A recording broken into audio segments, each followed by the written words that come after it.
बुरे समय में कभी निराश नहीं होना चाहिए। संत और ताबीज की कहानी। एक राज्य में एक बड़े संत आए, तब वहाँ के राजा ने उनकी खूब सेवा की। राजा की सेवा से प्रसन्न होकर संत ने राजा को एक ताबीज़ दिया और कहा कि जब बुरा समय आ जाए, कभी विपत्ति में फंस जाओ तो इस ताबीज़ को खोलकर पढ़ लेना, लेकिन बुरे समय में ही खोलना। धीरे धीरे समय निकला। एक दिन उस राजा के राज्य पर पड़ोसी राजा ने आक्रमण कर दिया।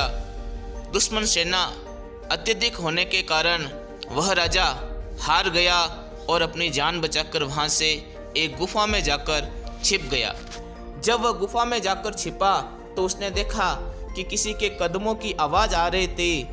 तो राजा को मालूम चल गया कि ये दुश्मन सैनिक हैं जो उसे ढूंढते हुए आ रहे हैं और अब उसको मार देंगे। तभी अचानक उसे उस संत की ताबीज़ वाली बात याद आई। तुरंत उसने अपने गले में से उस ताबीज़ को खोलकर उसमें जो लिखा हुआ था वह पढ़ा। तो जैसे ही उसने उस ताबीज़ को खोला और उसमें एक छोटा सा कागज़ था, उस पर लिखा हुआ था कि यह समय भी निकल जाएगा। राजा तुरंत समझ गया और धैर्यपूर्वक वहाँ बैठ गया। तभी वे दुश्मन सैनिक वहाँ से गुजर गए और राजा वहाँ से निकलकर अपने राज्य में वापस पहुँचा। तो इसीलिए कहते हैं कि बुरे समय में निराश नहीं होना चाहिए, धैर्य से काम लेना चाहिए।